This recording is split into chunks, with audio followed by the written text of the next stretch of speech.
ملکہ نے اپنے جو 4-5 بندے ہوتے ہیں بہت ہی قریبی انہیں کر کے باقی سب کو علیحدہ کر دیا کہ ہو جاؤ. اور ملکہ تو ظاہر ہے خود بھی اسی طرح جرنیل ہی تھی تقریباً آپ کہہ لیں, اور پڑھی لکھی بھی بہت زیادہ تھی. She was not from the royal family, she was a common person but she got a job in the royal family kitchen, and وہ تو اس کا اٹھنا بیٹھنا رکھنا ایسے تھا کہ وہ شہزادے کو پسند آ گئی. اچھا, اب ملکہ نے کہا کہ اب میں لاہور تک کیسے پہنچوں. تو ملکہ کو اتنی بایولوجی آتی تھی کہ جسم کے اندر اصل میں بیکٹیریا تو انتڑیوں میں ہوتا ہے.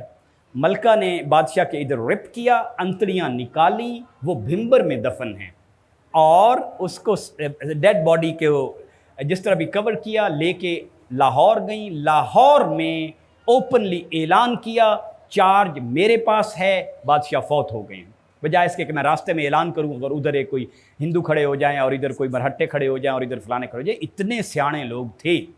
تو یہ تو ہم کہاں تک پہنچے تھے؟ جہانگیر.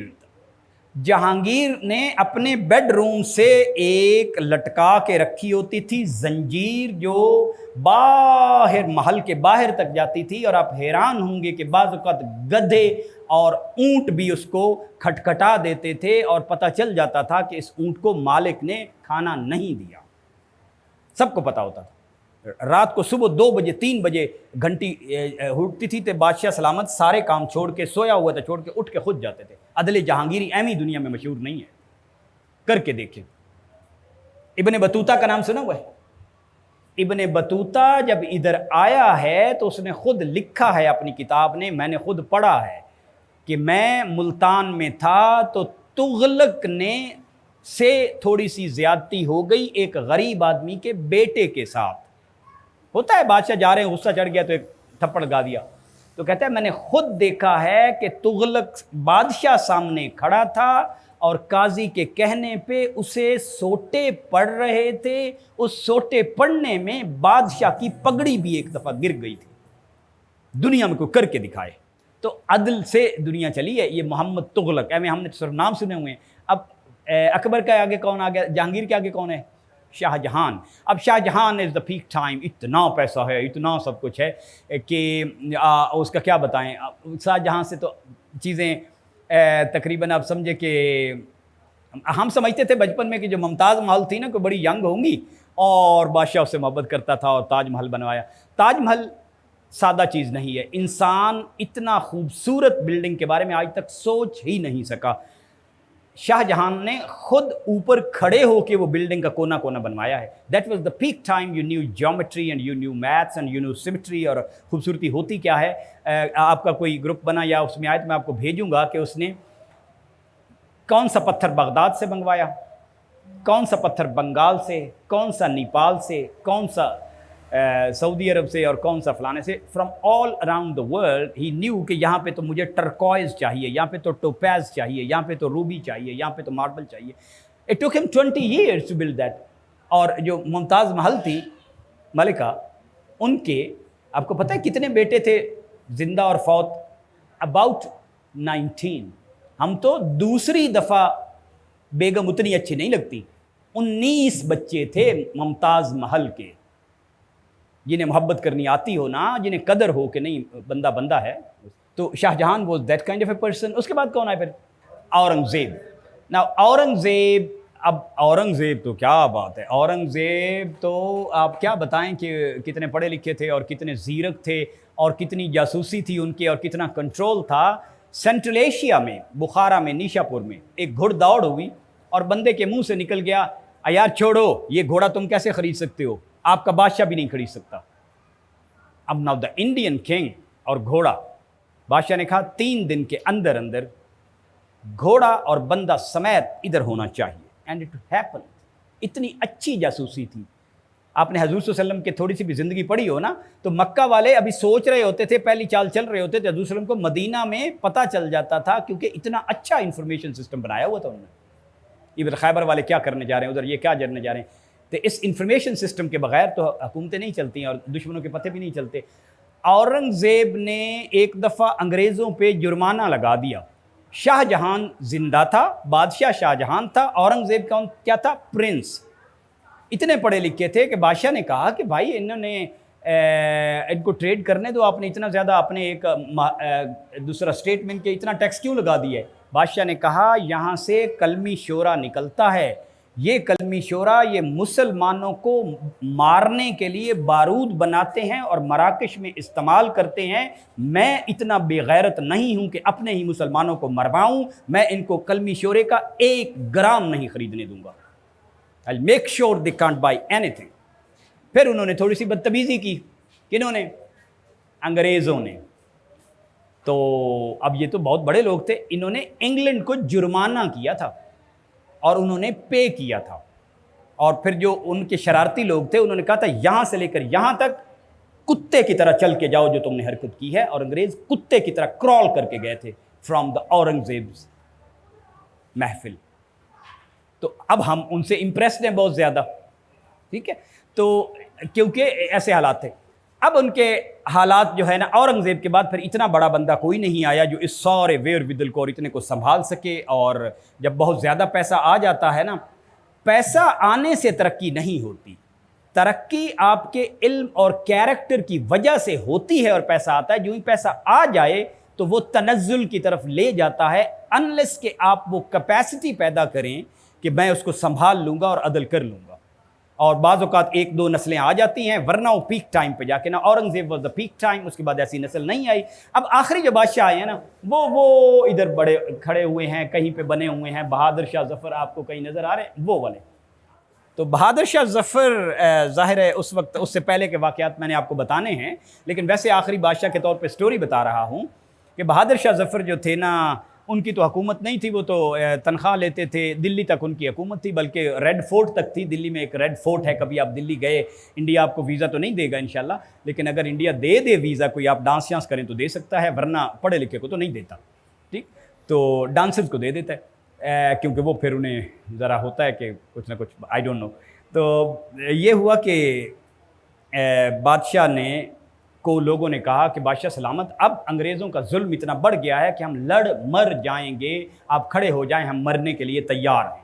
کیونکہ انہوں نے لوگوں کو دن دہاڑے قتل کرنا, شام کو بندہ پکڑ لیتے تھے اور آرام سے ٹانگ دیتے تھے. اڑیسہ سے لے کر بنگال تک یہ ہیومن ہسٹری میں پہلی دفعہ ہوا ہے کہ 250-300 کلومیٹر ہر درخت پہ ایک مسلمان اسکالر کی لاش لٹکی ہوتی تھی آفٹر 1857. یہ ہیومن ہسٹری میں یا تو امیینز نے کیا ہے اہل بیت کے ساتھ, مدینہ سے دمشق تک کے سارے راستے میں ان کی لاشیں لٹکی ہوتی تھی, یا پھر اس کے بعد انگریزوں نے مسلمانوں کے ساتھ کیا ہے.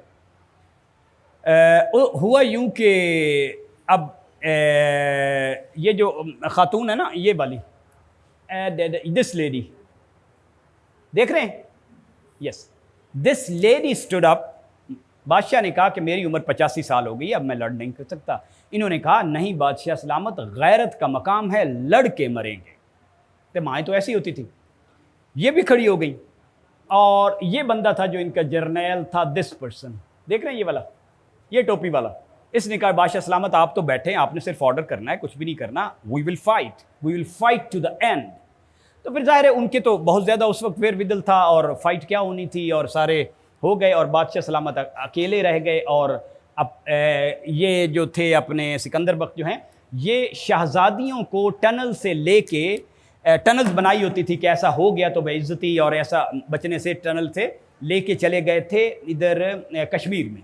تو شہزادیاں تو ادھر چلی گئیں, اور بادشاہ اور بیٹے وہ محل سے بھاگ گئے, اور ان کے بھی راستے آتے تھے. بادشاہ اب اکیلا 3 o'clock in the morning سب سے پہلے گئے ہیں اپنے دادا کی قبر پہ. دادا کا نام تھا ہمایوں, جو بھی ہمایوں تھے, ٹھیک ہے نا. اس کے بعد نظام الدین اولیاء آپ نے سنا ہوا نا, دلی میں ان کا مزار ہے. ان کے مزار کے ساتھ ٹیک لگا کے صبح سحری کے ٹائم پہ بیٹھے ہوئے ہیں, اور دیکھ رہے ہیں کہ لوگ ذرا ادھر ادھر, کوئی اگر پہرے دار انگریزوں کا ہو جائے تو پھر میں اندر جاؤں گا. اندر گئے ہیں, اپنی جیب سے کوئی چیز نہیں اٹھائی, وہاں محل سے کوئی ہیرا نہیں اٹھایا, کوئی پیسہ نہیں اٹھایا, کوئی دینار نہیں اٹھایا. ایک چھوٹی سی ڈبیا جیب میں رکھی ہوئی ہے, اور وہ جا کے مزار کے جو متولی ہوتے ہیں انہیں کہا کہ پچھلے 700 سال سے ہمارے پاس کچھ بھی نہیں ہے, صرف یہ ہے, اس کو کچھ ہو گیا تو مارے جائیں گے, اس کو سنبھال کے رکھنا. کیا تھا بھلا؟ حضور صلی اللہ علیہ وسلم کے 2 بال تھے. he carried nothing. تو وہ لے کے چلے گئے. پھر آگے تو پھر جو ہوا وہ انگریزوں نے انہیں پکڑ لیا اور فلانا وہ ہونا ہی تھا. they were ready for that almost. تو اس سے پہلے اب 100 سال پہلے جو بندہ پہلی دفعہ انگریزوں کو جب انگریزوں نے کر لیا، اور وہاں پلین فیکٹس لکھے ہوئے ہیں، اگر آپ انہیں نہیں پڑھے تو پھر تو آپ شاید آپ کو ہسٹری پھر پڑھانے کا کوئی فائدہ ہی نہیں ہے. کوئی بندہ پڑھ کے بتا سکتا ہے کہ انگریزوں کے آنے سے پہلے لٹریسی کتنی تھی؟ 85%، اور ان کے جانے پہ لٹریسی تھی 5%. لیٹنر کی کتاب پڑھیں جو گورنمنٹ کالج کے پرنسپل تھے، آپ کو پتہ چل جائے گا کہ ہم نے ایجوکیشن کو کس طرح تباہ کیا، کہ جاہل کر دیا انہوں نے. اب اگلا کیا لکھا ہوا ہے؟ انڈیا، دنیا میں ہر چوتھا روپیہ انڈیا کا تھا. India was 24% of the world's economy. When they left, India was 4% of the world's economy. سمجھ آئی آپ کو بات؟ 20% دنیا کا. صرف ایک بندے کا ہم بتائیں نا کہ نواب آف بھوپال کی ملکہ کے پاس اتنا سونا تھا ایک ملکہ کے پاس کہ بینک آف انگلینڈ اپنے 55 ملک بیچ دیتا تو نہیں خرید سکتا تھا. لکھا ہوا ہے کتابوں میں. آگے کیا لکھا ہوا ہے؟ ہاں، فیمنز. انڈیا میں پچھلے 2000 سال میں 17 دفعہ قحط پڑا ہے. قحط انسانوں کے اعمال کی وجہ سے پڑتے ہیں، نیچرل فورسز سے نہیں پڑتے. صرف لکھا ہوا قرآن، انہوں نے یہ کیا، ہم نے یہ کر دیا، ہم نے یہ کر دیا. انگریزوں کے اس 150 سال میں 34 دفعہ آرٹیفیشل فیمنز آئے ہیں. سارے کا سارا غلہ یورپ چلا جاتا تھا. آپ نے پڑھنا ہو نا تو انڈینز نے پہلی فلم اس پہ بنائی تھی 1943 کے بنگال فیمن پہ. کتنے بندے مرے ہوں گے بھلا بنگال میں؟ 45 لاکھ بندہ 1943 کے بنگال فیمن میں مرا ہے. ہیومن ہسٹری میں انسانوں نے پہلی دفعہ اپنے بچوں کی ڈیڈ باڈیز کھائی ہیں. دس از برٹش. اور اگلا بھی پڑھ لیں. سوری نہیں اکانومی میں تو ٹوٹل جتنا پیسہ انہوں نے یہاں سے لوٹا ہے اس کی ویلیو بچوں کو ٹپس پہ ہونی چاہیے. 45,000 billion $US they took away from India. اس سے انگلینڈ بنا ہے. پاکستان اس وقت جو غربت کی جنگ لڑ رہا ہے یہ ٹوٹل $15 بلین کی بھوک ہے. وہ ہمارے حکمرانوں کو 15 بلین دے بھی دیے جائیں تو وہ اللے تللے میں اڑا دیں گے، لیکن ٹوٹل بھوک جو فائنینشیل سپیس ہے نا کہ امریکہ سے اور چائنا سے بھوک نہ مانگنی پڑے، بھیک کتنی ہے؟ $15 billion. What they looted is $45,000 billion. Today's world economy is $85,000 billion, half of the world's economy today, with this speed and with these motors and generators and rockets. یہ ہے انگریزوں کی. انڈیا میں رشوت کسی نے سنی ہوئی نہیں تھی، تو انگریز کا طریقہ کار یہی رہا، انہیں جاہل رکھو، انہیں ڈیوائیڈڈ رکھو اور ان کو رشوتیں دو. بکتے تھے اور پھر بھی نہیں بکتے تو اٹھا لو، مار دو. کئی بندوں کے انگوٹھے انگریزوں نے ایسے آتے تھے شام کو ایسے کلچ کاٹ دیتے تھے جو ویونگ کے بزنس میں تھے تاکہ مانچسٹر کی میری فیکٹریاں چلیں. It's known in the books now. آپ انٹرنیٹ سے پہلے ہم سے چھپا سکتے تھے. پاکستانی حکمران انہی کی تقریباً پالیسیز پہ 100% چل رہے ہیں. لوگوں کو جاہل رکھو، لوگوں کو ڈیوائیڈڈ رکھو، لوگوں کو رشوتوں میں رکھو اور جو بھی ہے غریب رکھو. اچھا اب آ گیا کس بندے نے سب سے پہلے انگریزوں کے خلاف کھڑا ہو گیا، تو وہ بندہ تھا یہ سراج الدولہ پراپرلی 1757. اب آپ کو پتا ہے سراج الدولہ جب کھڑا ہوا ہے تو اس کی عمر کیا تھی؟ ویسے ہی 24 years، 24 سال صرف. ماں نے غیرت والے بچے پیدا کیے ہوئے تھے. 24 سال کی عمر ہوتی ہے and you are taking care of. پھر حیدرآباد والے جو نظام تھے انہوں نے غداری کی اور بعد ان کے ساتھ مل گئے انگریزوں کے. اور یہ تو پھر بچہ ہی تھا نا، 24 سال کے اتنے اسٹریٹجسٹ تو نہیں ہوتا نا. اس زمانے کے شاعر نے ایک شعر آپ نے شاید سنا ہوا ہو، تو اب بعض اوقات نہیں پتہ ہوتا کہ یہ شعر کس نے کیوں کہا تھا. تو وہ شعر ایسے ہے، اردو کی کتاب میں ویسے ہی لکھا ہوتا ہے: غزالاں تم تو واقف ہو کہو مجنوں کے جانے کی. تو لگتا یہ ہے کہ پیار محبت کا شعر ہے. غزالاں تم تو واقف ہو کہو مجنوں کے جانے کی، دیوانہ مر گیا آخر تو ویرانے کو کیا سوجی، تو ویرانے پہ کیا گزری، دیوانہ مر گیا جس دم تو دیوانے پہ کیا گزری. یہ شعر اس وقت کے شاعر نے ان کے بارے میں کہا ہے. He fought the British right in the battlefield. اور نظام آف حیدرآباد جو دھوکے والے تھے ان اپنی فوجیں ودرا کر لیں. اس سے آگے پھر یہ ٹیپو سلطان ہے. اب ٹیپو سلطان کا والد یہ ہے. ٹیپو سلطان کے بارے میں تو آپ کو پتہ ہی ہوگا. آئی ڈونٹ نیڈ ٹو سے دس، بٹ میرے خیال میں اگر آپ کو ٹیپو سلطان کی پرسنالٹی کا نہیں پتا تو ٹیپو سلطان، ٹیپو سلطان کی عمر کیا تھی when Tipu Sultan passed away؟ Just 47. I am now 57. He was 10 years younger to me. اور 40 سال تک دونوں بیٹوں نے دنیا کی سب سے بڑی پاور کو ایسے ہولڈ کر کے کیا ہوا تھا. Because they were the richest people on the planet Earth. امریکہ کی آزادی کے پیچھے جس بندے سے وہ انسپائر ہوئے کہ یار وہ ایک بندہ 40 سال تک روک سکتا ہے تو ہمیں یہ انگریز کیوں چمڑے ہوئے ہیں، was inspired by Tipu Sultan. یس، لکھا ہوا ان کے ترانے میں ٹیپو سلطان کی انڈائریکٹ تذکرہ ہے کہ ایسے بھی ہوتے ہیں لوگ تو ہم بھی کھڑے ہو جائیں گے. Tipu Sultan when he was 20s تو اس نے سوچا کہ بے حد امیر آدمی تھا نا، پیسہ اتنا زیادہ تھا کہ وہ انگریز اس پیسے کے لالچ میں ہی تو ان کے منہ سے رالیں ٹپکتی تھیں. جیسے ایک ہوتا ہے نا کہ ایک کبھی کسی نے بھوکے نے دیکھ لیا وہ پیسہ. ٹیپو سلطان کا تو صرف آپ کہہ لیں، آپ چھوڑ دیں ان کی ویلتھ کو.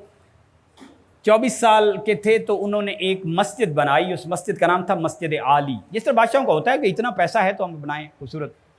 پھر انہوں نے سوچا کہ اس مسجد میں تبرک کے لیے پہلی جماعت وہ بندہ کرائے گا جو صاحب ترتیب ہو. اب صاحب ترتیب کا مطلب ہوتا ہے کہ جس نے جب سے ہوش سنبھالا ہو کبھی نماز مس نہ کی ہو. کوئی بندہ نہیں آیا سامنے. ٹیپو سلطان ہمسیلف کے اتنے پاک صاف لوگ تھے. انگریزوں کے خلاف 4 جنگیں لڑی ہیں. چوتھی جنگ میں تو شہید ہو گئے ہیں. تیسری جنگ میں انگریز ڈومینیٹ کر گئے. اور آپ کو پتہ ہے رہن میں کیا رکھا گیا تھا؟ ٹیپو سلطان کے 2 بیٹے. کین یو امیجن دا سین کہ جب دشمنوں کے پاس اب کہیں کہ نہیں ہماری رعایا کو چھوڑ دو، ہمارے قیدیوں کو چھوڑ دو، ہم آپ کو 3 کروڑ روپیہ دیں گے جو نقصان ہوا ہے، لیکن میرے بندوں کو چھوڑو، میرے بیٹے لے جاؤ. They did that. انگریزوں نے بھی آنر کیا، ایسی نہیں ہے. بچوں کو لے گئے، بچوں کو مارا نہیں، اور 3 کروڑ روپیہ لیا. اس کے بعد پھر اسٹرگل کی، پھر اندر بندے ڈھونڈے، پھر اندر غدار ڈھونڈے، اور پھر چوتھی جنگ ہوئی. اور چوتھی جنگ میں انگریزوں نے بہرحال وہ ٹیپو سلطان تو کھانا کھا رہے تھے، دوپہر کا وقت تھا، تو اس نے کہا دروازے کھول دو. کس نے؟ وہ جو غدار تھا میر جعفر. تو آ گئے. ٹیپو سلطان ظاہر پھر لڑکے ہی مرنا تھا، شیر کی ایک دن کی زندگی جو ہوتی ہے. انگریزوں پہ جرت نہیں ہو رہی تھی کہ ایسے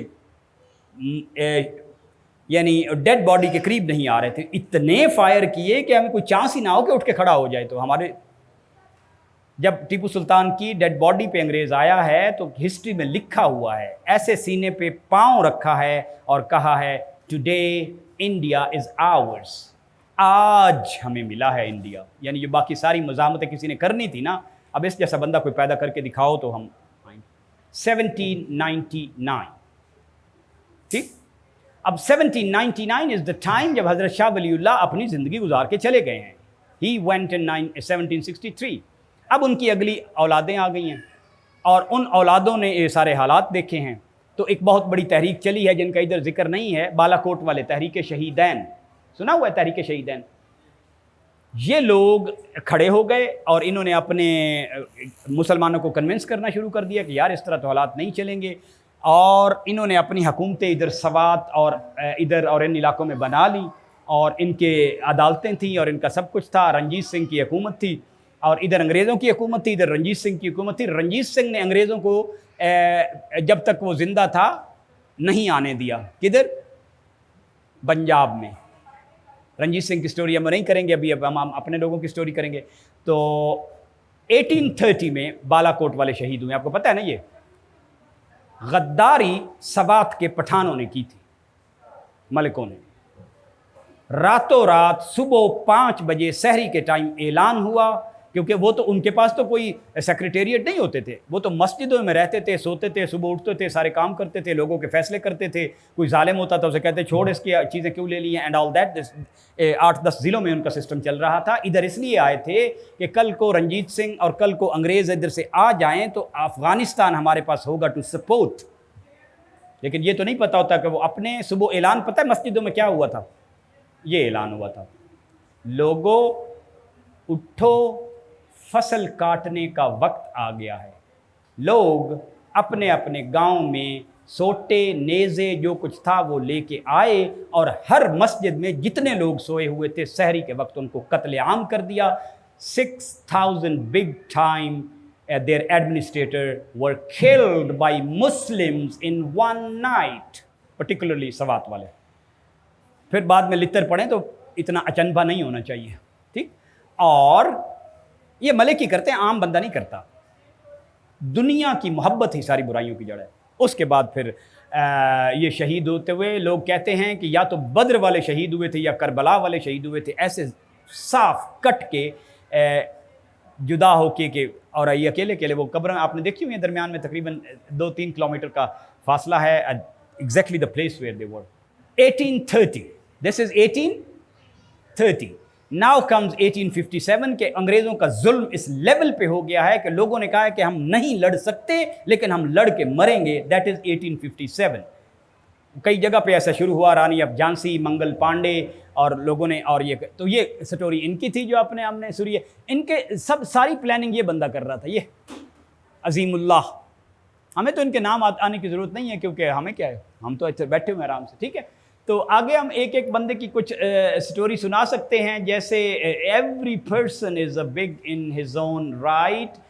ان کی سنا دیتے ہیں. یہ سنی ہوئی آبدی بیگم، ان کی تو آپ نے ویسی سٹوری سنی ہوگی. مولانا محمد علی جوہر اور مولانا شوکت علی کی جو اماں تھیں. شکوہ جواب شکوہ 1913 میں آیا تھا. 1912، 13، 14 میں انگریز انگریز ساری رلا کے، جرمنی بھی تھا اس میں، فرینچ بھی تھے، رشیا والے بھی تھے. ان کو کہتے ہیں بالکن وارز، جنگ بلکان. پاکستان جیسے غلام قومیں اپنی ٹیکسٹ بکس میں ان کا ذکر نہیں کر سکتے، لیکن آپ تو بچوں کو بتا سکتے ہیں نا کہ بالکن وار کے بارے میں پڑھ کے آؤ کہ کیسے انہوں نے ٹکڑے کیے تھے. تو وہ بالکن وار ہو گئی. بالکن وار کے بعد پھر انگریزوں نے مسلمانوں کو تو ٹکڑے ٹکڑے کر دی. اب یہ آخری تھا کہ یار ان کا جو یہ چھوٹا موٹا ہے نا کہ سارے آٹومنز کی طرف دیکھتے ہیں، ایک سیمبلنس تو ہے نا کہ جب حج کے وقت اکٹھے ہوتے ہیں تو پھر آٹومنز چھوٹا سا خطبہ بھی کرتے ہیں اور ایک بات ہوتی ہے کیوں ہوتی ہے. تو ان کا جو چھوٹا سا اکٹ ہے اس کو بھی ختم کیا جائے. اس کے خلاف جو ایک اماں کھڑی ہو گئی ان دا ورلڈ از دس ابدی بیگم باؤں. اپنا جو سونا شونا اللہ تعالیٰ نے دیا تھا بیچ کے انڈیا کا جس بندے نے اینڈ ٹو اینڈ چکر لگایا ہے اور لوگوں کو کہا ہے کہ کھڑے ہو جاؤ، مرنے کا وقت آ گیا ہے. حتیٰ کہ گاندھی ساتھ رل گئے. تحریک خلافت کی اصل دادی یہ تھی. لوگوں کو شکوہ جواب شکوہ بھول گیا تھا اور ایک ہی چیز زبان پہ تھی، بولی اماں محمد علی کی، جان بیٹا خلافت پہ دے دو. لوگ کٹ مرنے کے لیے تیار تھے. یہ اہم ہی نہیں تھے. محمد علی جوہر، شوکت علی جوہر چھوٹے لوگ نہیں تھے. شوکت علی جوہر نے اپنے کانفرنس سے سنی ہوں گی، گول میز کانفرنس 1930 کے بعد 31 میں ورلڈ کانفرنس فار مسلم یروشلم میں جو بندہ ساری دنیا کو اکٹھا کر کے منعقد کر رہا تھا وہ اس اماں کا بڑا بیٹا تھا شوکت علی خان. مولانا جوہر پھر جب کھڑے ہو گئے ہیں تو لوگوں کو قدر بھی تھی.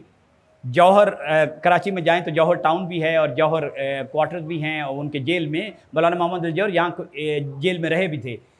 لوگوں کو اتنی قدر تھی اپنے بڑوں کی کہ 6 گھوڑوں کی رتھ لے کے آئے تھے جب انگریز کی عدالت میں پیش ہونا تھا. اور وٹ دے کال، لوگوں نے رتھ گھوڑوں سمیت اٹھا لی تھی. انگلینڈ گئے. اب وہ جو کانفرنس ہوئی تھی نا جو بڑے بھائی کر رہے تھے پیلسٹائن میں، یروشلم میں، اس کے 1 سال بعد اللہ تعالیٰ سے دعا کی کہ یا اللہ یا تو میرے ملک کو آزاد کر دے یا مجھے موت دے دے. He died in London. اور آپ کو پتہ ہے کہاں پہ دفن ہے؟ یعنی گیس، فلسطین کے مسلمان انسسٹ کر کے لے کے گئے تھے بیت المقدس میں دفن. دنیا کے 20% پیغمبر بیت المقدس میں دفن ہیں.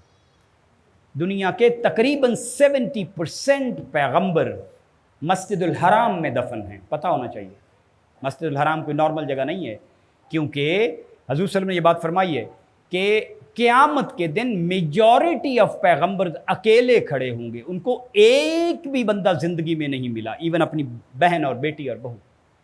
میجورٹی 1,24,000.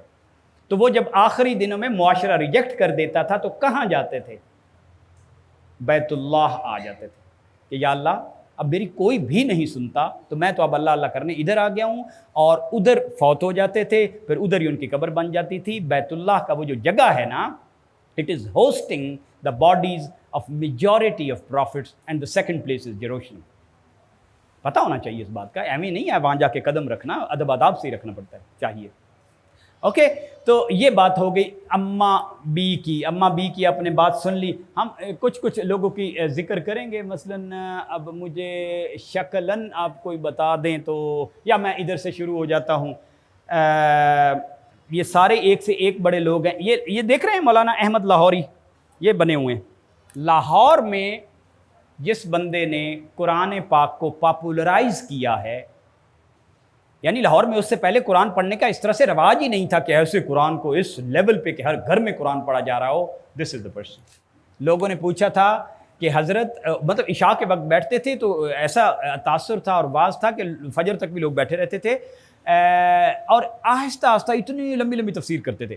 تو ایک دن شاگردوں نے کہا کہ حضرت ہم اتنی خوبصورت تفسیر پتہ نہیں کوئی بعد میں کرے گا کہ نہیں کرے گا، آپ تھوڑی سی اپنی پیس بڑھائیں تاکہ قرآن پاک ختم ہو جائے. تو انہوں نے کہا مجھے اس بات کا شوق نہیں ہے کہ قرآن پاک میں ختم کر لوں، مجھے یہ شوق ہے کہ میں اس پروسیس میں ختم ہو جاؤں. ان کے شاگرد تھے ابو الحسن علی ندوی. وہ بندہ جب 1950s میں خانہ کعبہ کو ریفربش کر کے بلڈ کرنا تھا تو عرب ورلڈ نے پلانٹ پہ دیکھا کہ کون بندہ ہے جس کے ہاتھ میں چابی دی جائے کہ اس فیملی کو چابی واپس کرو جنہیں حضور صلی اللہ علیہ وسلم نے دی تھی. انہوں نے لی تھی for repair. Abul Hasan Ali Nadwi was the person. ان کے شاگرد ہیں. میں نے مثنوی ابو الحسن علی ندوی کے شاگرد سے سیکھی ہوئی ہے. سیکھی کیا ہوئی ہے؟ سرفیس لیول کی پڑھی ہوئی ہے. تو ابو الحسن علی ندوی از دا پرسن جنہوں نے اقبال کو انٹروڈیوس کرایا ہے to the Arab world. Arab world کو پتہ ہی نہیں تھا کہ دنیا میں اتنا بڑا بندہ آ کے چلا بھی گیا ہے، کیونکہ عرب تو پڑھے لکھے تھے نہیں. ہم ان کے مدرسے چلاتے تھے جب تک ان کا تیل نہیں نکلا 1930s میں. اس سے پہلے ان کے مدرسے 400 سال کس نے چلائے ہیں؟ انڈینز نے. آٹومن شہزادیاں بہت ہیلپ کرتی تھیں. جب ہوتا تھا نا عمرے کا رمضان سیزن یا جب حج کا سیزن ہوتا تھا تو 1500 اونٹ لدے ہوئے شہزادیاں بھیجتی تھیں. انٹرنیٹ پہ پڑھیں کاروان سر. وہ شہزادیاں اپنی پرسنل صدقے کے طور پہ بھیجتی تھیں، لیکن اصل جو پیسہ جاتا تھا وہ کہاں سے جاتا تھا؟ India was the place to reckon. حتیٰ کہ یہ جو اس دوران میں نا، یہاں پہ آپ کو ڈاکٹر انصاری ملیں گے. ڈاکٹر انصاری ادھر رکھے ہوں گے کہیں، آپ دیکھ لیں. مختار احمد انصاری کہیں نیچے ادھر ہوں گے. یہ وہ بندے ہیں جنہوں نے بالکن وار میں جب مسلمانوں کو ذبح کیا جا رہا تھا تو کوئی بندہ ہونا تھا نا جس نے جا کے مریضوں کی دیکھ بھال کرنی تھی فلانا. He was a medical doctor and he was the person who mobilise people. اور جا کے وہاں پہ کیا یہ کام کہ ہم یہ تو نہیں کر سکتے، حکومتیں تو ہمارے پاس نہیں ہیں، ہم جنگیں تو نہیں کر سکتے، ہم اپنے زخمیوں کو دفن کر سکتے ہیں. ہی واز دا پرسن. تو ان میں سے کوئی ایک بندہ بھی نہیں ہے جس نے تحریک خلافت میں حصہ نہ لیا ہو، جو اٹھا نہ ہو. کئی ملیں گے کہ یہ شوگر کنگ تھا، یہ کاٹن کنگ تھا، ساری کی ساری جائیداد دے دی ہے، صرف اب مدرسے بنوائے ہیں اور مسلمانوں کے موبلائز کرنے میں دخل ہوا ہے. کوئی ایک آدھے بندے کا اور ذکر کر لیتے ہیں. یہ بندہ آپ نے دیکھا ہوگا، یہ نظر آ رہا ہے عطا اللہ شاہ بخاری. سائمن کمیشن جب آیا تھا نا، سائمن کمیشن، تو مسلمانوں نے تقریباً سب کو ریجیکٹ کر دیا تھا. اب نہرو نے سائمن کو یہ بتانا تھا کہ بھائی صاحب اب آزادی آپ کو دینی ہی پڑے گی، لیکن میں کیوں ڈائریکٹ بتاؤں. ٹھیک. شام کو سائمن کو کہا سائمن ذرا باہر چلیں گھومنے پھرنے. تو ادھر ایک اونچی سی جگہ پہ جا کے کھڑے ہو گئے اور نیچے میدان میں عطا اللہ شاہ بخاری صاحب کا جلسہ تھا اور اسی پہ تھا کہ اب آزادی لینی پڑے گی. اب سائمن کو اردو نہیں آتی لیکن کھڑے ہیں. اب نہرو اتنا شارپ ہے, نہرو کی کتاب پڑھیں, مائی لیٹرز ٹو مائی ڈاٹر, پتہ چل جاتا ہے کہ بچوں کو پڑھانا کیسے ہوتا ہے. اندرا گاندھی بڑی ہو رہی تھی, نہرو کے پاس وقت نہیں تھا, تو نہرو نے 30 خط لکھے تھے اپنی بیٹی کو who was then 10 years. وہ دنیا میں ایجوکیشنسٹ کو سب سے بڑا سرمایہ سمجھتے ہیں کہ ایسے بیٹیاں پڑھانی ہوتی ہیں جو پھر حکومتیں چلائیں.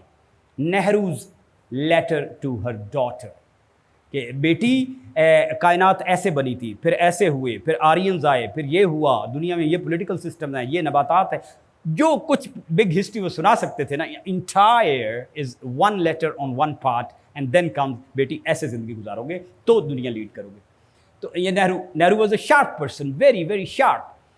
نہرو نے اب وہاں کھڑے ہو گئے اور ہوا اچھی چل رہی تھی, اور ادھر عطا اللہ شاہ بخاری صاحب جو ہے نا, اگین اف یو کین, بچوں کو نہیں پتا تو یہ بندہ ایسا خطیب ماؤں نے بعد میں پیدا نہیں کیا. ہی واز دا پرسن. لمحے میں لوگ رو رہے ہوتے تھے اور لمحے میں لوگ ہنس رہے ہوتے تھے, اور ایک بندہ اٹھ کے نہیں جاتا تھا, تقریر ایسی کرتے تھے.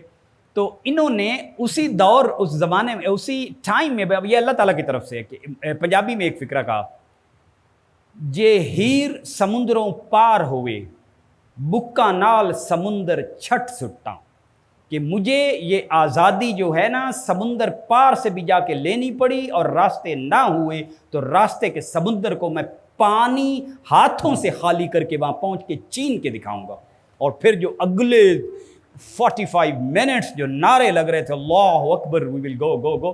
اب نہرو دیکھ رہا ہے کہ سائمن اندر سے پھس ہو گیا, اور ابھی وہ نعرے چل ہی رہے تھے. تو نہرو کہتے ہیں سائمن لیٹس گو, کہتے ہاں چلتے ہیں, بس that's all, you don't need to say anything. Simon نے واپس جا کے پارلیمنٹ میں تقریر کہی کہ وہ آگ لگا دیں گے آپ کو اگر آپ نے ابھی ان کو آزادی نہ دی. You don't know the kind of the people they have. آپ کے تو 20,000 بندے نہیں اکٹھے ہوتے, میں نے 2 لاکھ بندے کو سامنے دیکھا ہے, اور وہ اتنے بندے بھی لندن میں آ گئے نا, یا آپ کے بیرکوں کے آ گئے, تو they have the people who are teaching them, snatch them. That was the beginning of آزادی. کہ انہوں نے شروع کہ بھائی اب دماغوں میں یہ بھس چھوڑ دو کہ انڈیا پہ ہم حکومت کر سکتے ہیں. اس قسم کے بندے آ گئے ہیں جو لوگوں کو موبلائز کر سکتے ہیں. باقی میں کس کا آپ سناؤں, ایک ایک بندہ اتنا بڑا ہے, ایک ایک بندہ اتنا بڑا ہے. مولانا آزاد تو آپ جانتے ہی ہیں, مولانا آزاد تو اتنا بڑا بندہ ہے, اماں مدینہ سے ہیں, ابا جی مکہ سے ہیں, اور فیملی بھی ایسی ہے, 13-14 سال کے ہیں, تو علم میں کوئی بندہ ٹکر کا نہیں ہے. دیوبند والے کہتے ہیں کہ محمد حسین مدنی, ادھر بیٹھ, یہ بندہ دیکھیں, مدنی, محمد حسین مدنی, یہ ان کی کتاب پڑھے, اوکے, ان کی کتاب پڑھے آپ بیتی, تو 300 صفحے کی ہے. آپ اگر اچھے مسلمان ہیں تو پڑھیں گے تو نہیں, لیکن آئی ایم جسٹ ریفرنگ کہ ان کی کتاب پڑھیں, آپ کو اس دور کے حالات ایسے سامنے رکھ کے نظر آ جائیں گے کہ انگریزوں نے کس طرح ہمارے گھروں سے بیٹیوں تک کو چھینا ہے. یس, اٹ ہیپن, ہمارے ہی گنڈوں کی مدد سے. تو اتنے ہمبل لوگ تھے اور اتنے پڑھے لکھے تھے. ٹرین میں جا رہے تھے, ان کی بات کر رہا ہوں, حسین مدنی, اور اس وقت جنہوں نے کورس بنایا تھا نا 1930s میں کہ کاش مجھے موقع ملے تو میں یہ کورس, حسین مدنی نے دیوبند کو مشورہ دیا تھا کہ اس بندے کو, اس کو امام الہند مقرر کر دو and we will deal the Europe. Deoband والے ابھی اتنے بڑے نہیں ہوئے تھے. انہوں نے کہا نہیں, ہوتا ہے نا اپنی ایگو اور فلانا, لیکن یہ بندے وہ تھے جو شخصیتیں اداروں سے بڑی ہوتی ہیں, ابھی ادارے اتنے بڑے نہیں ہوئے ہوتے. He was heading Deoband. He said کہ اس وقت اس سے بڑا بندہ کوئی نہیں, اس کو امام الہند بناؤ and we will rule the world as we were ruling the world. 24% of the world economy, چھوٹی سی بات نہیں ہوتی. تو یہ اچھا, اب بیٹھے ہیں, اب سوچیں ہم ہیوملٹی کتنی ہے, پڑھے لکھے کتنے ہیں, وہ تو آپ ادھر دیکھ لیجئے گا. ٹرکش آتی ہے, فارسی آتی ہے, اردو آتی ہے, کسی قلم کسی پہ ہاتھ اٹھا لیں. اب ٹرین میں ہیں, اور ٹرینیں اسی طرح گندی بندی ہوتی تھیں, اور ٹوائلٹ تو ٹرینوں کے پبلک کے تو اسی طرح ہی ہوتے ہیں. اب پاکستان میں تو ماشاء اللہ ابھی بھی ہیں. تو ایک سامنے ہندو بیٹھا تھا, اور وہ واش روم گیا, اور بڈھا سا بابا ہوگا یا کچھ ہوگا, تو آ کے انہیں پتہ چل گیا کہ بابا جی کو ٹوائلٹ صاف نہیں ملا اینڈ ہی از اینکشیس اور فلانا. چپکے سے اٹھ کے چلے گئے, کہیں سے لوٹا لیا, کہیں سے پانی لیا, اور وہ ٹوائلٹ اچھی طرح صاف کر کے واپس آ کے بیٹھ گئے. اب ٹوائلٹ گئے تھے, اوش گیا تھا تو فل بھرا ہوا تھا, نہیں وہ تو صاف ہے, اب جائیں اب. And he went and the toilet was clean. شاگردوں نے بعد میں بتایا, لکھا ہے کتابوں میں کہ حضرت کا یہ حال تھا. ہم یہ کر سکیں گے؟ آپ سوچیں، اپنے بچے کام نہیں کرتے، ہم کہتے ہیں نہیں وہ بیوی ہے نا. تو یہ اتنے بڑے لوگ ہیں، یہ سارے آپ دیکھ رہے ہیں، یہ خان عبد الجبار خان، غفار خان، ولی خان، یہ لوگ چھوٹے نہیں ہیں. یہ پاکستانی حکومت کے اتنے قد نہیں بن سکے کہ ان لوگوں کو کی بات سن سکیں. ان کی کتابیں پڑھنے سے تعلق رکھتی ہیں. اس ملک میں تو بینڈ ہیں کہ حقیقت کیا ہے، ٹاپک کیا ہے. یہ بہت بڑے لوگ تھے، چھوٹے لوگ نہیں تھے. اتنا پیسہ اپنا ذاتی سپینڈ کیا ہے علموں پہ، مدرسے بنانے پہ، فلانا بنانے پہ. وہ علیحدہ بات ہے کہ انہیں یہ بات سمجھ آئی کہ مسلمانوں کو اکٹھے رہنا چاہیے، اور پھر ہم نے ان کا نام رکھ دیے گاندھی باندھی. ورنہ صاف صاف لوگوں لکھا ہوا ہے، لوگ مطلب گاندھی ادھر آئے ہوئے تھے، راستے میں خط ملا، رونا شروع ہو گئے. اور کہتے ہیں گاندھی کیا لکھا ہوا ہے، کہتے ہیں وہ بچے نے لکھا ہے کہ میں مرنے مارنے پہ تیار نہیں تھا، لیکن اب مسلمان کے مسلم لیگی غنڈوں نے جب بہن پہ ہاتھ اٹھایا ہے نا، تو اب میں زندہ نہیں رہ سکتا، میں اپنے آپ کو مار کے مر رہا ہوں. یہ خط آپ کو اس لیے لکھا ہے کہ ہم آپ کے پیچھے تھے. بنے ہوئے لوگ نہ ہوں نا تو تحریکیں نہیں چلانی چاہیے. تو اب وہ باتیں مسلم لیگ والے تو نہیں چھپنے دیں گے نا، یا اس ملک کے یہ بڑے لوگ ہیں سارے. اچھا، کسی اور بندے کے بارے میں چھوٹا چھوٹا تو صاحب کے بارے میں بتا سکتا ہوں، لیکن a big time story which children might like to hear is Fazal ul Haq. تو سب نے سنا ہوا ہے. ایک آدھے بندے کی اور سٹوری سنا دیتے ہیں. کس کی سنائیں آپ کو؟ بطخ میاں انصاری، مولانا ظفر علی خان. ظفر علی خان جانتے ہیں بچے؟ جانتے ہیں ظفر علی خان؟ چلے یہ بات ہے. تو یہ ملک میں کوئی تھوڑی سی قربانی ہم نے نہیں لی. آپ نے پڑھنا ہو نا تو مولانا جعفر تھانیسری کی کتابیں پڑھ لیں، کالا پانی کی کتابیں، کہ کالا پانی میں جو لوگ بھیجے گئے تھے ان کے ساتھ کیا ہوا تھا. لیکن وہ کالا پانی میں تو آخر میں بھیجے گئے تھے، وہ 10 سال جہاں چھپتے پھرتے رہے انگریزوں کے ڈر سے. اور یہاں کے جیسے وڈیرے تھے، یہ جو جنہوں نے بہت ساری اپنی زمینیں، جنہوں نے موٹر وے کا راستہ بھی تبدیل کروایا تھا، کیا نام ہے یہ ہیں؟ نو دیوانس تو ہیں ہی اپنی جگہ پہ. نثار چودھری نثار علی خان، ان کے والد بندے مروانے کے پیسے لیتے تھے. مخدوم فہیم قریشی وغیرہ جو عمران خان کے ساتھ تھے، بندے مروانے کے پیسے لیتے تھے. ایسے کوئی بندہ ذکر کر رہا ہوتا تھا کہ یار انگریزوں کا کچھ کرتے ہیں، فلانا کرتے ہیں، فلانا کرتے ہیں، تو نام دے دیتے تھے تھانے میں، وہ اٹھا کے لے جاتے تھے. بندہ نہیں آتا تھا، مائیں بیٹیاں پھر ساری عمر انتظار کرتی تھی. اس سے انہوں نے پیسے کمائے ہیں. اس جاسوسی کا ان کو ان کے معاوضے میں ملی ہوئی ہیں جائیدادیں، اس لیے پاکستان ان کو سوٹ کرتا ہے. 75% وہ لوگ اسمبلی میں بیٹھے ہیں جو انگریزوں کے پروردہ تھے اور ان کے ایجنٹس تھے. اور کچھ ایسے بھی تھے جو ویسے وہ فیملی اپنی ایک انجوائے کرتی تھی ریپوٹیشن، اپنی علم اور عزت کی وجہ سے انگریز ان کو اس طرح بھی یوٹیلائز کر لیتے تھے. اور کچھ ریاستوں پہ پھر انگریزوں نے خود قبضہ کیا. تو انڈیا کو انہوں نے 560 ٹکڑوں میں بانٹا. کچھ میں اپنے ایجنٹ بھرتی کیے، یہ والے ملتان کے گیلانی اور اس قسم کے سارے. کچھ میں شریف لوگ تھے، جیسے ان کو کہا کہ یار آپ ہمیں صرف ریونیو دو اور یہ کرو اور آپ کا بھی چلتا رہے گا ہمارا بھی. اور کچھ میں پھر خود حکومت کی. اس طرح انگریزوں نے ہمیں ڈیوائڈ اینڈ رول کر کے حکومت کی ہے. ہمیں پتہ ہونا چاہیے کہ اپنی کتابیں خود لکھنی چاہیے. تو یہ مختصر سی سٹوری تھی. باقی ان میں سے ہر بندے نے اپنی زندگی چھوڑ کے، کئی لوگوں نے اپنی پی ایچ ڈی چھوڑ. یہ بندہ سوچ رہے ہیں، یہ جو بندہ ادھر بنا ہوا ہے یہ دیکھ رہے ہیں، مولانا مشرقی، عنایت اللہ مشرقی was one of the most brilliant mathematicians humanity has ever produced. Wrangler's degree 5 PhD کے برابر سمجھی جاتی ہے، اور پوری دنیا میں صرف 2 یا 3 رینگلر ڈگری ہولڈر تھے in mathematics. He was one of them. Nobel price کے لیے لسٹ میں نام آیا تھا، لیکن اپنی ساری چیزیں چھوڑ کے جو لوگ اس زمانے میں انگلینڈ اور لنڈن اور جرمنی میں محلات بنا سکتے تھے نہیں بنائے، اور آ کے جد و جہد کی ہے اور مسلمان عام بندوں میں رہے ہیں اور انہیں کھڑا کیا ہے، موبلائز کیا ہے کہ بھائی آزادی سے رہنا سیکھنا چاہیے. دس از علامہ عنایت اللہ مشرقی. پتہ ہونا چاہیے. یہ وہی بندہ ہے جو پروفیسر بہت مشہور ہے جیم جینسن، فزکس کا. تو انہیں کہا تھا کہ آپ کو پتہ ہے اللہ سے، یہ تو ہماری کتاب میں لکھا ہوا انما یخش اللہ عبادہ العلماء، کہ اللہ سے تو وہی خشیت میں رہتے ہیں جن کے پاس علم ہوتا ہے. یہ جو واقعہ بہت مشہور ہے نا کہ ایک انڈین اسکالر نے ایک برٹش فزسسٹ کو یہ کہا تھا اور قرآن پاک میں، اور وہ حیران رہ گیا تھا کہ یہ آپ کے قرآن میں پہلے سے لکھا ہوا ہے. He was the person. لوگ اپنے علم کو بھی اپنے مذہب کو ڈیفینڈ کرنا بھی جانتے تھے، دین کو. اب تو مذہب کا نام چڑھ گیا ہماری زبانوں پہ، کیونکہ انہوں نے دین سے ہمیں مذہب پہ لا کے کھڑا کر دیا ہے. ورنہ 300 سال سے پہلے یہ لٹریچر میں ہوتا ہی نہیں تھا کہ یہ حنفی ہے اور یہ فلانا ہے اور یہ مسلم ہے. فل سٹاپ.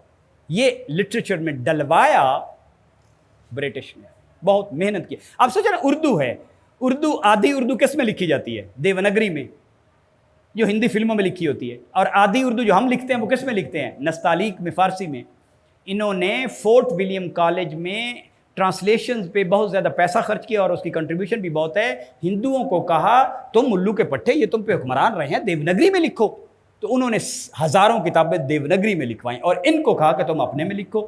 اب وہ لکھے تو ہم نہیں پڑھ سکتے، یہ لکھے تو ہم نہیں پڑھ سکتے، حالانکہ ساری زبان سیم ہے. اس کو میں کہتا ہندی فلم ہوں، لیکن اس میں سوائے چند الفاظ کے 1% سارے اردو میں. زبان تک اور سکرپٹ تک کو ڈیوائیڈ کیا ہے. مغل شہزادے، they never used to call them Mughal, they were Taimurids. تو ہمیں اپنی آئیڈینٹی کا پتہ ہونا چاہیے، علم اور عدل کی طرف واپس آنا چاہیے. علم پہ کوشش کریں، اور عدل کو پہلے میں اپنے گھر پہ تو کروں نا. پہلا عدل تو یہ ہے کہ اللہ نے بلایا، میں نماز پڑھنے جاتا ہوں. اگر میں اللہ کے ساتھ ہی عدل نہیں کر سکتا، میں مخلوق کے ساتھ کیا عدل کروں گا؟ مسلمانوں کے اس پیک ٹائم کے دور میں پولیس والوں کا یہ کام ہوتا تھا کہ جہاں کھڑے ہیں لوگوں کو پوچھتے تھے، ہاں بتاؤ وضو کی سنتیں کتنی ہوتی ہیں. ہر بندے کو پتا ہوتا تھا، جس کو نہیں پتا ہوتا وہ تھانے جاتا تھا کہ نماز اور وضو کی سنتیں نہیں آتے اور الو کا پٹھا بڑا ہو گیا ہے.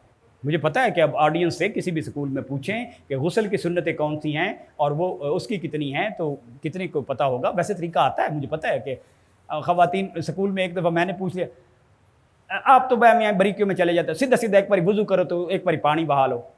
ہے ایسی کہ ایک دفعہ وضو کرو تو ایک باری پانی بہا لو تو اللہ تعالیٰ، لیکن پتہ تو ہونا چاہیے نا کہ یہ پارٹ ہیں اور یہ مس ہو گئے. تو امام مالک کا اتنا اللہ تعالیٰ نے علم دیا تھا کہ مسجد الحرام میں حج کے موقع پہ اعلان ہوتا تھا، اعلان کہ مالک زندہ ہیں، کوئی اپنا قلم فتوے کے لیے نہ اٹھائے. اور پوری دنیا میں جو فتوے ہوتے تھے امام مالک کے پاس سگنیچر کے لیے، انڈورسمنٹ کے لیے آتے تھے کہ کوئی غلط تو نہیں ہے. یعنی ہر فتویٰ دنیا میں کون انڈورس کرتا تھا؟ امام مالک.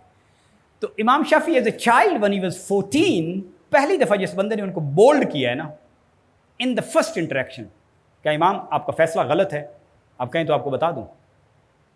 فیصلہ یہ تھا کہ ایک بندہ آ گیا، میں نماز کی بتا رہا ہوں، بندہ آ گیا اور اس نے کہا کہ حضرت میرے پاس ایک کمری تھی بٹیر اور میں ادھر گیا تھا اور میں نے بیچ دی. اور بندے نے مجھ سے پوچھا تھا کہ یہ ہر وقت یہ بولتی ہے؟ میں نے کہا ہر وقت بولتی ہے. بعد میں مجھے خیال آیا تھا ہر وقت تو نہیں بولتی، کبھی سوتی ہے کبھی جاگتی ہے، تو لیکن بہت زیادہ بولتی ہے. تو امام نے کہا تو پھر آپ نے غلط کہا، واپس کرو ورنہ آپ کا رزق ٹھیک نہیں ہے. بچے نے کہا نہیں امام آپ کا فیصلہ غلط ہے. امام نے کہا کیسے؟ مسکرائے کہ مجھے چیلنج کیا ہے آج فرسٹ ٹائم کسی نے. تو بچے نے کہا دیکھو فاطمہ بن قیس کے شادی کا مسئلہ تھا، حضور صلی اللہ علیہ وسلم نے کہا کہ اس بندے سے شادی کرنی ہے، دیکھ لو اس کے ہر وقت دوسرا شولڈر پہ لٹ ہوتی ہے، یا لیکن مارنے کے لیے تیار ہوتا ہے، وہ مارتا بہت ہے بیویوں کو. تو اس کی کیا ہر وقت لٹ ہوتی تھی یا کبھی سوتا بھی تھا؟ کہتا نہیں سوتا بھی تھا. تو حضرت ایسے معاملات میں فیصلہ کثرت استعمال سے ہوتا ہے، لفظوں سے نہیں ہوتا. امام ایگریڈ. دین امام سے جب 3-4 سال بعد علم لے لیا سارا، تو امام کو کہا کہ میں زندہ ہوتے کاش امام ابو حنیفہ تو ان کے پاس جاتا، لیکن امام محمد زندہ ہے مجھے وہاں جانے دیں. چلے گئے. امام محمد کو جس بندے نے پہلے دن بولڈ کیا ہے نا، ہی از امام شافعی ایج 17. امام محمد نے پوچھا مجھے آپ یہ کہہ رہے ہیں، بتاؤ تو صحیح نماز شروع کیسے کرتے ہیں؟ تو امام شافعی نے ایز اے چائلڈ کہا، فرسٹ انٹریکشن ہے 2 فرضوں اور 1 سنت سے. امام نے اگلا سوال ہی نہیں کیا، کہا تمہارا علم کامل ہے، تم مسجد میں نہیں رہو گے، میرے گھر میں رہو گے. نماز اتنی ضروری ہے کہ لوگ اس سے جج کرتے تھے کہ وہ کس قماش کا بندہ ہے، اس سے بات کی جائے وہ علم میں کہاں کھڑا ہوا. تو اپنی نمازیں ٹھیک کریں، ورنہ کیا علم اور کیا حفظ مراتب. ونشهد ان لا الہ الا انت ونستغفرک ونتوب الیک.